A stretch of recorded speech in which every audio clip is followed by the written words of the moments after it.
Hey y'all, welcome back. Today we're checking out Banksy, Britain's uncatchable criminal. Before we start this video though, I recently heard that Banksy has some new art in London, and I want to check it out. I dig the style. Let's see what's up there. Elusive artist Banksy has unveiled a menagerie of animated-themed artwork in London in recent days, starting with a goat and ending with a school of fish. Look at that. I like it. Clever. 3 monkeys appeared on a bridge in Brick Lane, East London. Nice. Yeah, they're using the existing structure. So great, so smart, creative. Pelicans. Oh, and a fish bar. Oh, that's great. That's great. So Banksy just gave this Bonner's Fish Bar a free graphic. That's great. Oh, look, he's eating the fish on the sign. Oh man, way to go, Banksy. What a gift. Ah, gorilla. What? The rhinoceros horn echoes the cone on this car. Oh wow. I love that. Oh, it's a giant cat. The world needs Banksy right now. Alright, let's try to figure out who he is and blow his cover. Let's start with a simple question. So for people who don't know, who is Banksy? Besides the most famous, notorious, captivating, and controversial artist alive. If you asked me That's my that question a favorite couple thing. of months ago, I would have thrown anonymity into that long list as well. But unfortunately, times change. But now, a series of court cases, including one launched this week in Australia, could change everything. You see, for a long time, over 3 decades in fact, no one knew who Has it Banksy been 3 was. decades? No one knew a name or a face. The man was like a ghost. It's one of the main factors that made him so successful, and even he'd admit that. If people knew who he was, his artworks probably wouldn't be worth as much. Works true. by the mystery street artist Banksy sell for tens of millions of dollars, boosted by speculation about his identity. Both to give him the freedom to do what he wants to do and the freedom not to have to do Such things like Shepherd this. Fairy? Like what? Like this, be on the radio, do press. Being an anonymous graffiti artist doesn't just help you stay out of jail, it also helps you become infamous. And it turns out, people quite like a guy breaking the law when he's got no face. It also turns out that people like incredible art. Some would debate the latter, but it doesn't really matter what they think. A lot of Banksy, a lot of street art is just so kitschy, so silly, so, Yeah. in a way, just dumb. Let's go back to the It's simple great. question of, who is Banksy? Alright. And I say simple because it used to be the opposite, until countless British journalists started painting his real identity on every blank wall for a few extra clicks. Pest Control Limited, aka Banksy's company, has been accused of defamation and is now being called to court. We've so far had 6 decisions out of the 7 that we started. All 6 of those were wins, complete wins, with costs against Banksy. Banksy's yet to pay those costs. We might even take action to bankrupt him. The first What a legal dick. defendant listed on the documents is a man named aka Banksy. This is the first time any legitimate connection has been made between the two, leading many people to believe that they are one in the same, especially given loose ties to the alias all the way back in 2008. Okay. So, What is this defamation thing? Some people just gotta put a turd in the punch bowl, you know? The lawsuit stems from Banksy's ongoing legal battle with Andrew Gallagher and his company Full Color Black, which sells greeting cards inspired by Banksy's work. The company is suing the artist and Pest Control, the group that authenticates his art, for defamation over a now-deleted Instagram post. But wait, okay. So Full Color Black is taking Banksy's art and selling greeting cards. Oh, inspired by his art. That's really not cool. Banksy filed a motion contesting Andrew Gallagher's right to ask the court to order Banksy to reveal their identity as a part of his defamation case against the artist. The legal argument Banksy's attorney filed with the court to foreclose the court ordering that Banksy reveal their real identity is based on an obscure and untested 19th century law that affirms an artist's right to work under an alias, as well as per claim that such a revelation would decrease the value of Banksy's work, limit their ability to criticize public figures and governments, and that it would expose their family to public scrutiny. The judge has requested that Gallagher ask the court to order Banksy to reveal their identity before it will rule on the defendant's motion.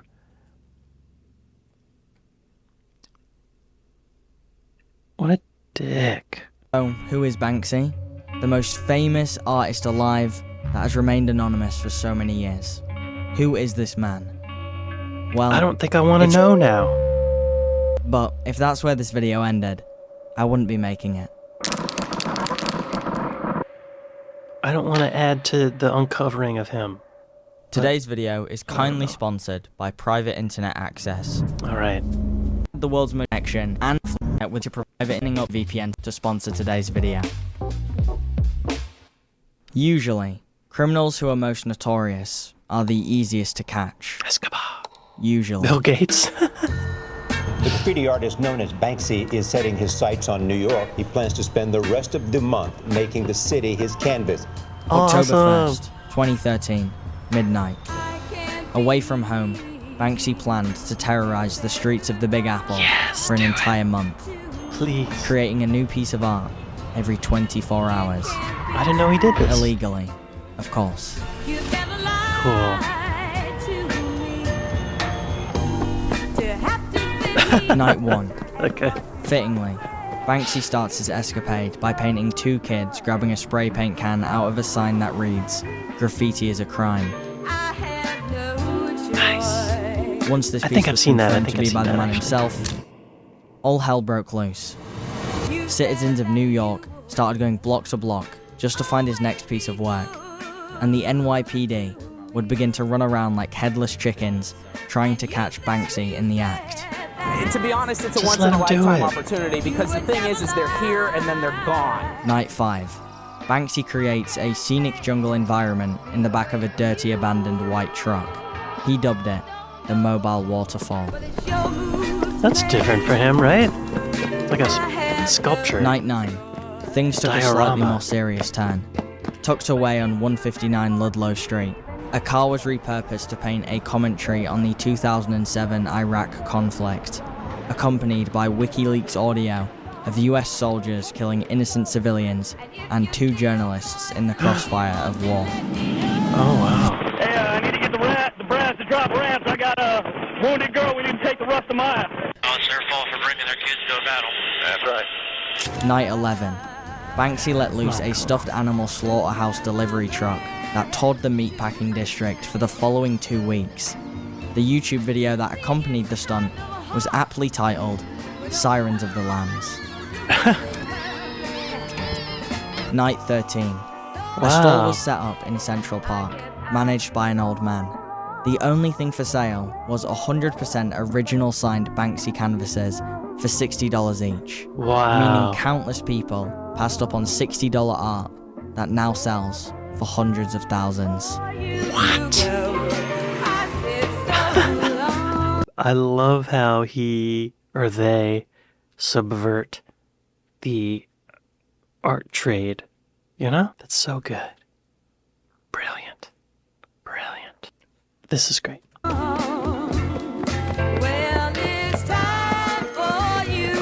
These are all the things he did on the side here? Let's just take a moment. Let's just take a moment.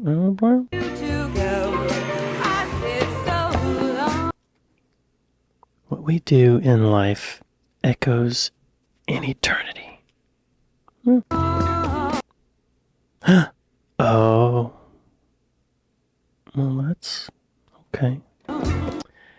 Ronald McDonald getting a shoe shine. Wait, is this a real person? Okay. Those look like actual paintings. Cool. Ghetto for life. A little kid with a butler painting that. That's funny. What am I looking at? Oh, it's like a pile of garbage. I can't see it. Oh, classic. Nice. Oh, Grim Reaper riding a bumper car. The grumpier you are, the more you meet. That's true. Because everyone you meet, you're going to be like, you're an because you're grumpy. Banksy is wise, y'all. This site contains blocked messages. What? Oh. Okay. Oh, it's going away. Okay. Okay. Back to the regular video then.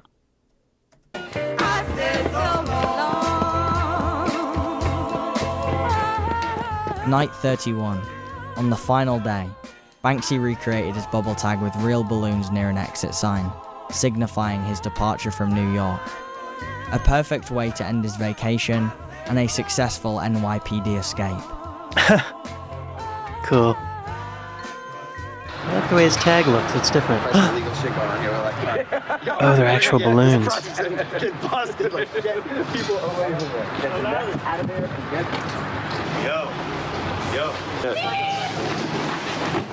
They're taking it? Before Banksy would shred the very painting he sold for millions in front of everyone's eyes. Wait, hang on. Why are the wait, that's strange. These guys took the initiative to climb up there and take those balloons, which it doesn't belong to the building or the people who own the property. It doesn't belong to the city. It doesn't belong to the cops. These guys are taking it, and yet the cops are trying to keep them from taking it.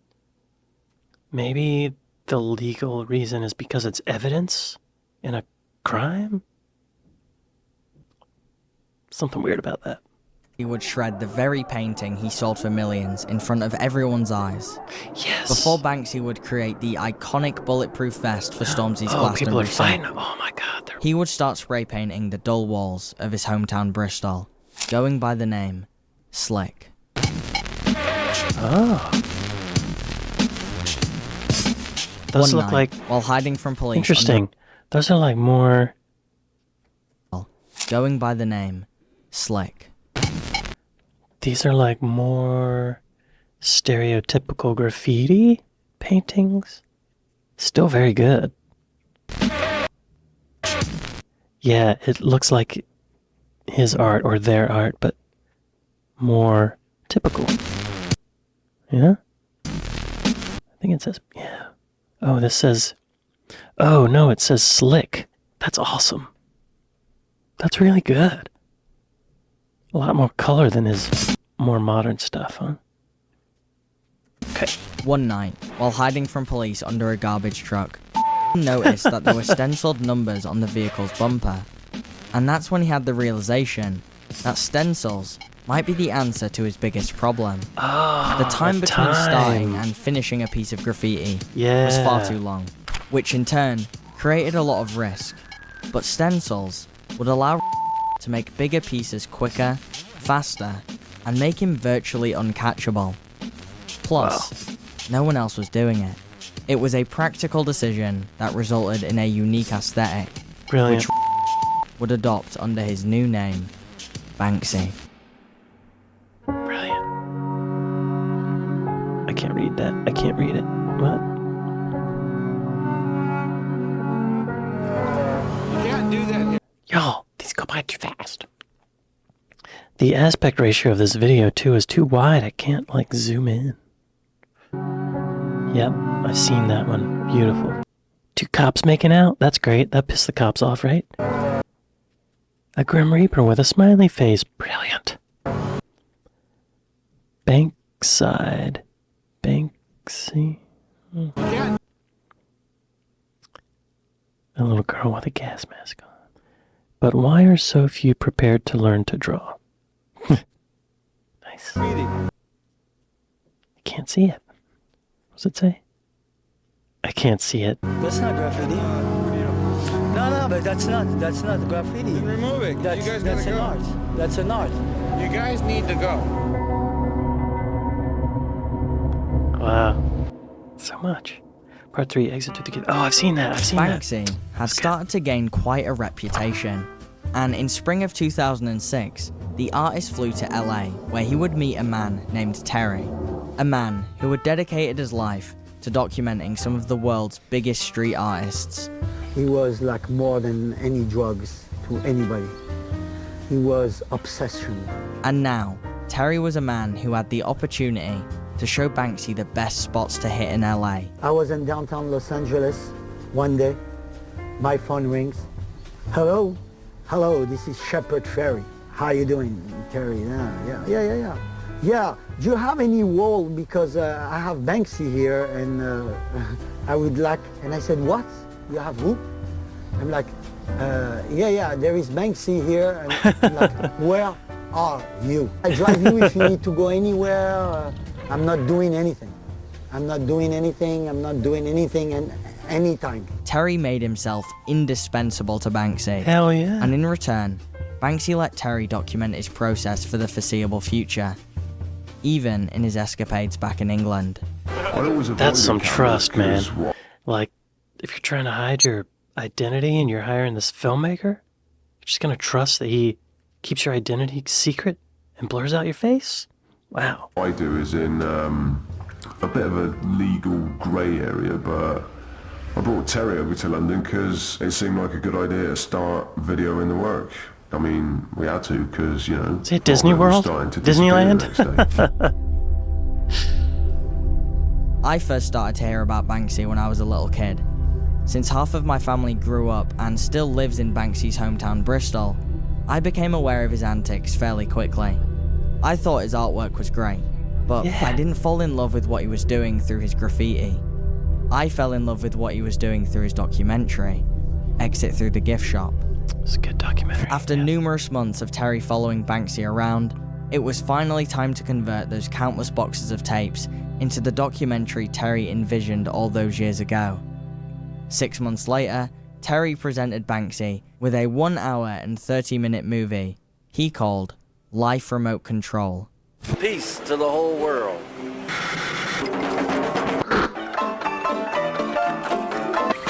You have to keep an eye on the big picture. I told him I'd never seen anything like it, and I wasn't lying about that. Yeah, I was faced with that terrible thing when somebody shows you their work and everything about it is shit, so you don't really know where to start. He's like, damn, it's good, you know? Damn. It's good, you know, it's good. It turns out that Terry wasn't really a filmmaker, but instead just a guy with a camera who happened to know a lot of street artists. After Banksy convinced Terry to leave the tapes with him in hopes of creating the street art documentary he dreamed of, Exit Through the Gift Shop started production. Terry went off to become a successful artist himself, going by the name Mr. Brainwash, and Banksy made the early decision to flip the script.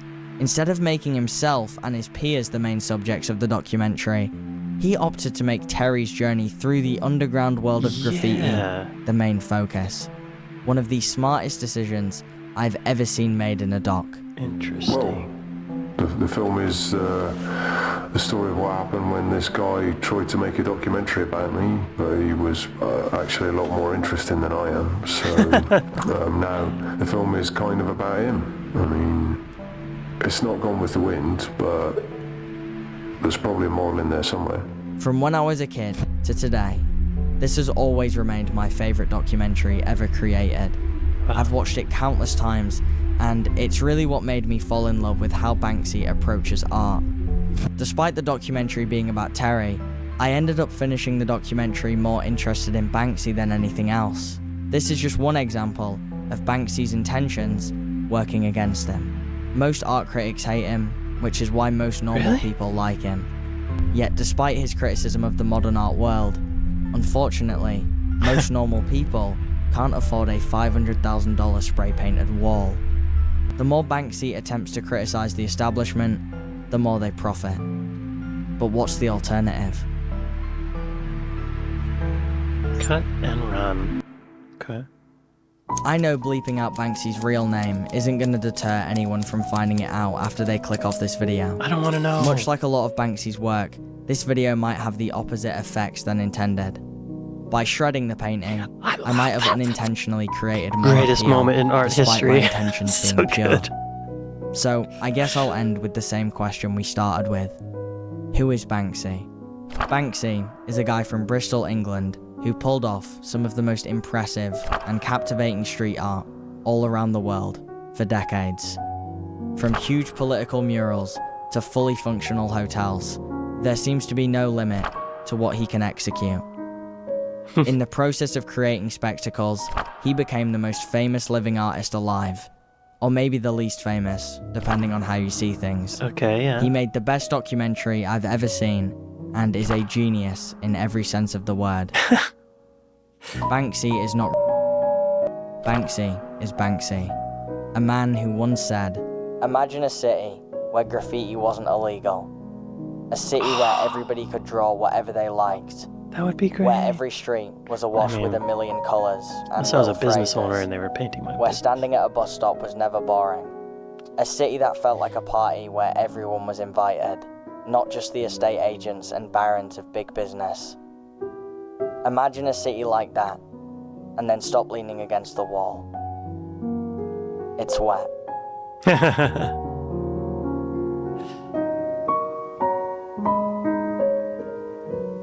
I love graffiti.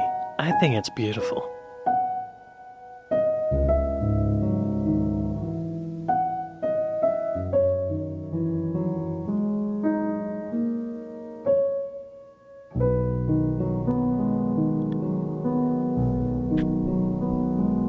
I can't You even. don't mind if I pass on your details to the police? Who can read these letters? What details have you got? I know Don't your put down real the name. mask. I know your real name. Do you? Oh, wow. Oh man, when he shred his own painting.